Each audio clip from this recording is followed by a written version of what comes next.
makinig ng mabuti para may natutunan ka kung ano ang paksa na dinadala kay ng guro. Ano ang kanyang ipinapahiwatig sa mga students. Magaling bigyan ng palakpakan. Scarfie. Ano naman ang inyong gagawin kapag gustong sumagot? Christine Charles. Itaas lang ang kanan o kaliwang kamay. Magaling, hari ka ng umupo. At ano naman ang gagawin kapag may mga pagkatang gawain ay nasa sa isang guro? Nicole?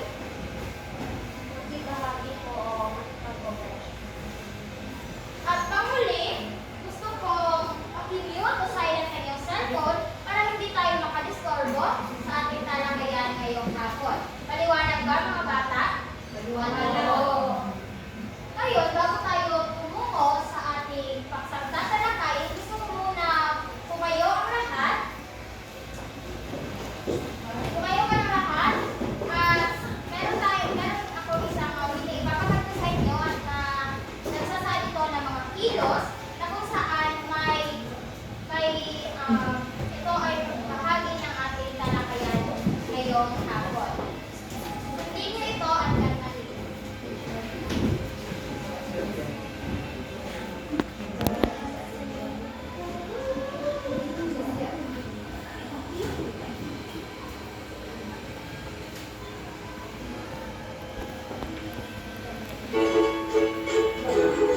Sabay-sabay.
Maraming salamat mga bata. Ngayon maaari na kayo ng tulong.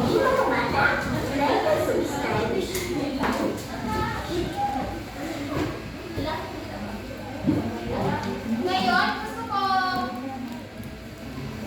malaman kung ano ang mga ginawang mga salitang kilos na iyong ginawa kanina. Mary Jane, maaari mo bang sabihin ng mga salitang kilos? Yung mga salitang kilos po na ginawa namin ngayon sa video na pinapakita ko ninyo ay tumawa, pumalakpakan, pumadyak.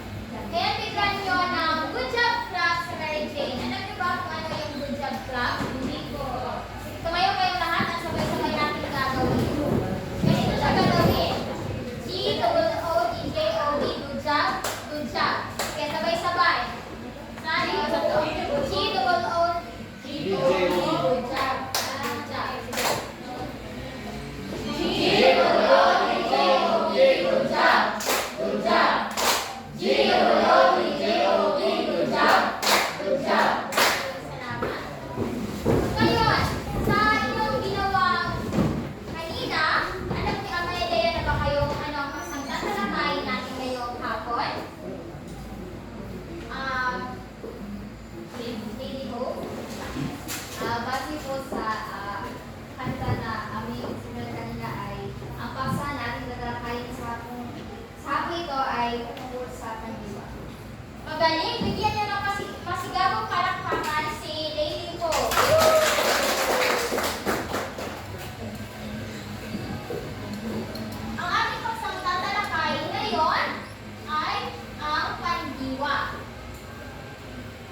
pandiwa sa bahagi ng pananalita sapagkat dito malalaman natin at maihahayag natin kung ano talaga ang ating saloobin at ito rin ay nakapagbibigay ng mas epektibong komunikasyon. Lalo na kapag ikaw ay may kausap at nagbibigay ka ng impresyon or opinion sa iyong mga kasamahan. Maaari bang makibasa ang kahulugan ng pandiwa? Sino maaari mabasa? Paulit-ulit. Mary Joy.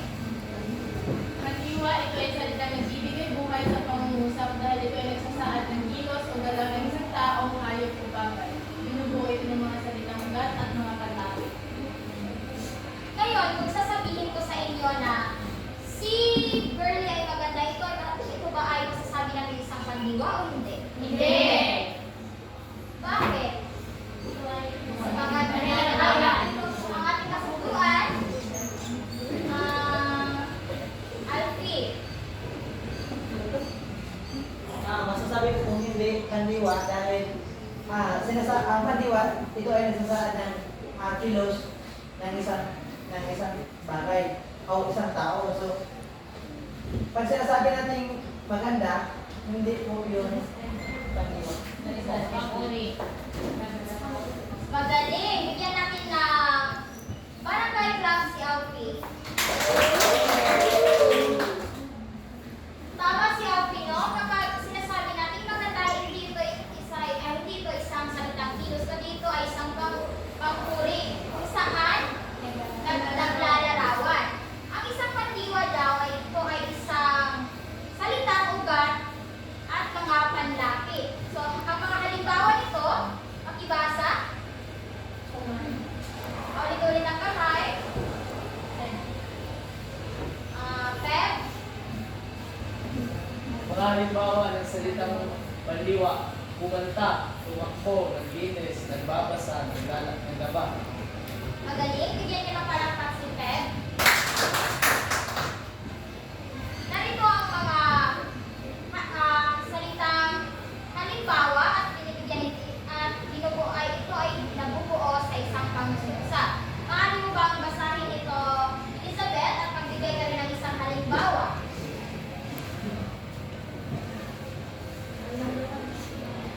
Kumanta ako kagabi sa aming baryo kung saan nakuha ko ang unang premyo.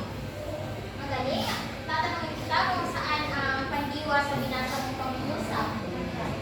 Ngayon, maaari ko bang magbigay pa ng isang pangungusap? Ang saan si Maria ay naglinis sa bakuran. Magaling. Maaari ka na magpapot. Bigyan niyo ng palakpasin. Sino naman ang gustong bumasa sa pangalawang halimbawa? Milky. Tumakbo ako na mabilis dahil sa titik tapo. Saan ang pandiwa sa Tumakbo. magaling? Maaari ka nang umupo at bigyan niyo ng palakpasin. Sa pangalawang halimbawa naman, sino ang gustong bumasa? Christine Charles. Narinis ako ng buong bahay kahapon. Maaari bang sabihin mo kung ano ang salitang kilos na nasa tatlong pangungusap? Narinis ko. Magaling. Maaari ka nang umupo at bigyan si Christine ng masigabong palakpakan. Sa pang-apat na mga halimbawa, sino maaaring bumasa? Stella. Nagbabasa ako ng pito buong paghapon. Saan ang isang pandiwa na naglarawan sa isang pangungusap? Ang pagdiwa ko na naglarawan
May tingog.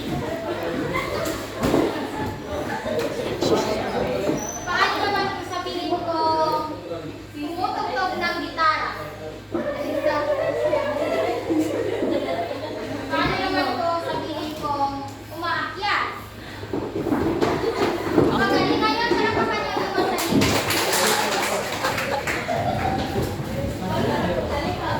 So talagang naiintindihan niyo na ang ating paksang tinalakay ngayong hapon. Dahil nga talagang naiintindihan niyo na, ihahatiin ko kayo sa dalawang grupo. At magkakaroon tayo ng isang gawain. Sige, pag-ilang. Isa, dalawa, isa, dalawa, isa, Dalawa.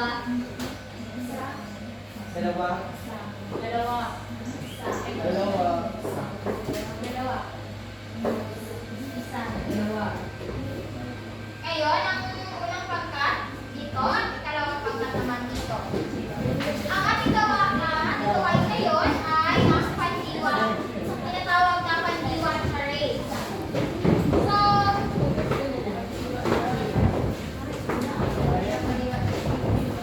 pumili kayo ng isang grupo, pumili kayo ng isang representante kung saan pumunta dito sa harap. Basahin muna ang panuto. Nagsabay-sabay. Isang kilo sa mga salita ng arolyo at ipamula ito sa mga kasama. Pumili lamang kayo ng isang representante kada pangkat. Bago nyo simulan, bago nyo simulan, gusto ko muna, basahin nyo muna ito muna. Ang ating basahin. Sabay-sabay kayo, sabay-sabay yung basahin ng ating pamantayan. Sabay-sabay. Pamamagitan ng pandiwa. Ang mga dalawang kilos ay malinaw at madaling maunawaan. 5 puntos. Ang mga dalawang kilos ay medyo malinaw at maunawaan. 2 puntos. Ang mga dalawang kilos ay hindi malinaw at hindi maunawaan. 1 puntos. Pagpanghula ang pandiwa. Ang hula ay dapat masasakop tumutuman sa pamamagitan ng pandiwa. 5 puntos. Ang hula ay hindi gaano malapit sa ipinakita ng pandiwa. 3 puntos. Ang hula ay malayo at hindi tumutugma sa pinakita ng pandiwa. 10. Partisipasyon. Ang hula na wala ito at may partisipasyon sa ginawang aktibidad. 5 puntos. Hindi gaano aktibo ang iba, hindi gaano nagpapakita ng partisipasyon sa ginawang aktibidad. 3 puntos. May ilang miyembro ng grupo ang hindi nakasali sa ginawang aktibidad. 10. Oras. Nakamit ng pangkat ang 5 minuto pagpresenta. 5 puntos. Sumura ng 5 minuto ang pagpresenta. 3 puntos. Sumura ng halos 10 minuto ang pagpresenta. 1 punto. Ngayon, ang dalawang representante pwede na pumunta dito sa harap. Ibigyan ko lamang na kayo ng 5 minuto para sa ating gawain. Sa instant reaction mo dahil. Pina? Oh. Ay, saan mo? Sila yung, sila yung isang kilos niya. Isang kilos mo, tapos sila na. Alam mo yung ginagawa niya?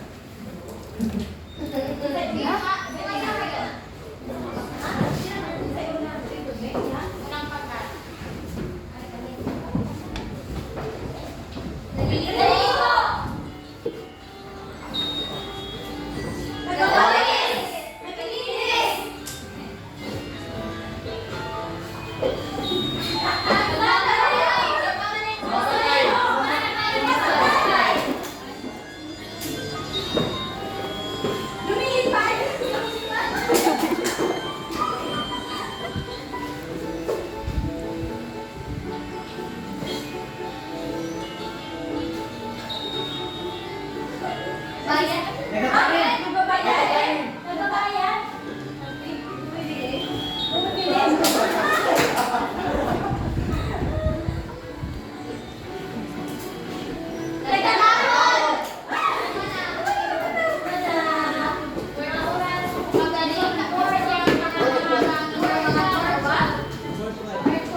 siyam na puntos.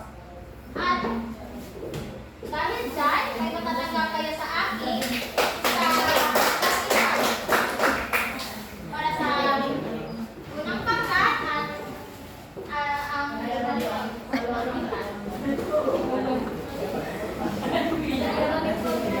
Yaw-yaw si Mary G. Hanyog na ba ang ating talakayan? Ngayon naman, kung kayo naintindihan nyo na ang ating talakayan, gusto kong kumuha kayo ng isang pangkat na papel. Isang papat na papel at sagutan ito.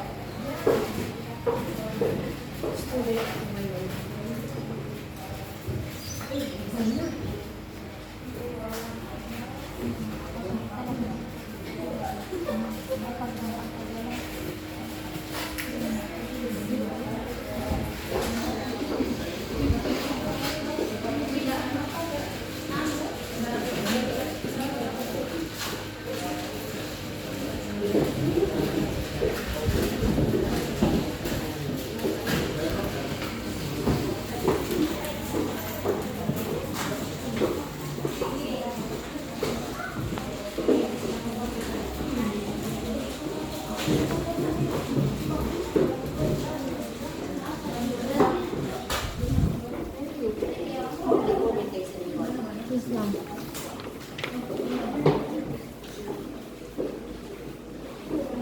Nara si Ma'am, pwede na ba mag-video? Mas na, mag-video pa ba? Rampiang, mag-video pa ba daw?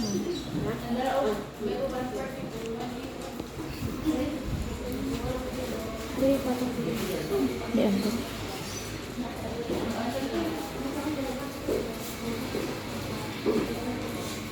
Mag-quiz talaga si Ma. We will record your score. Sige, continue lang. Hello, Ma'am. Huwag na ninyo isulat yung diretso nilang isulat yung sagot yung answer.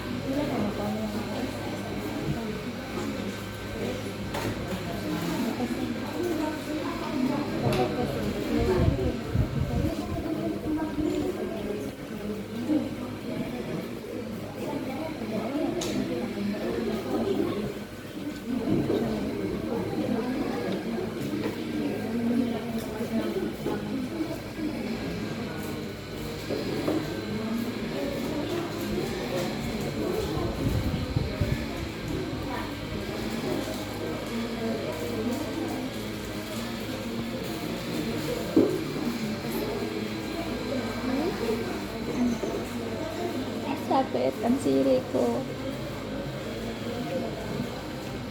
Ang ulit tinabi ang kita.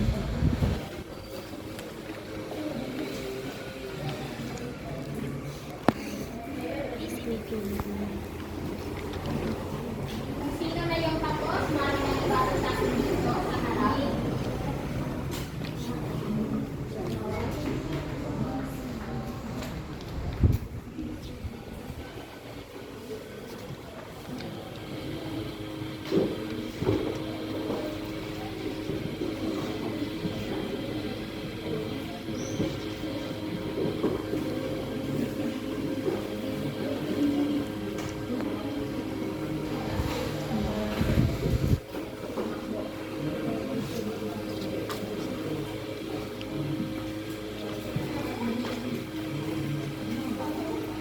Pag may money teacher, minus 1 ha. Kasi ang dali-dali lang ng dali-dali lang ng mga questions na. Pwede na ibasa kung sino na yung tapos.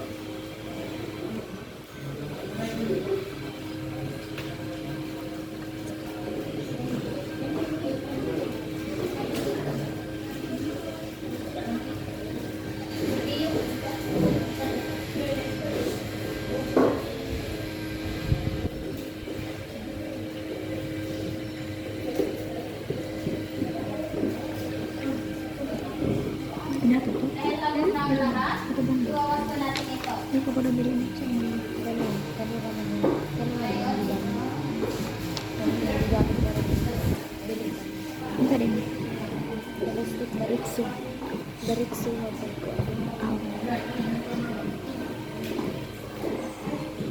Para sa, tapos na ba? Dapat po na.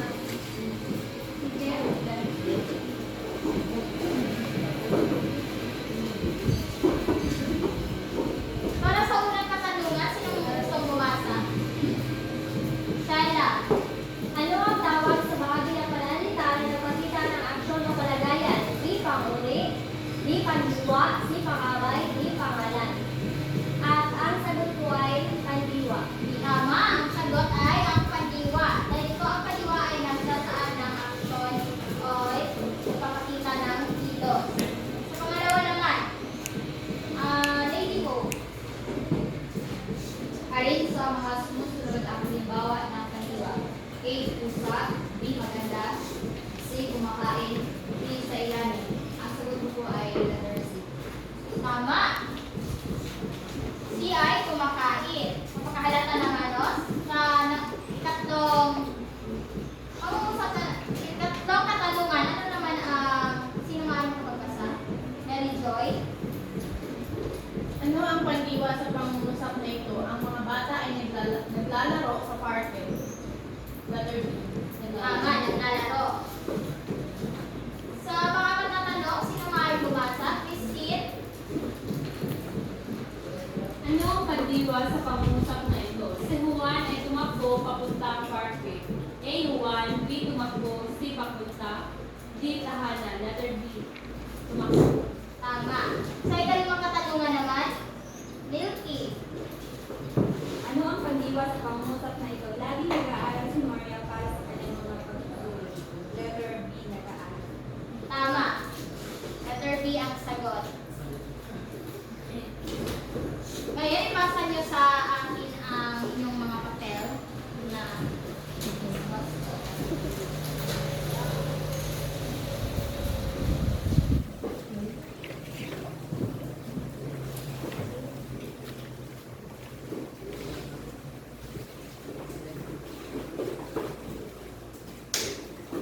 halos lahat, no?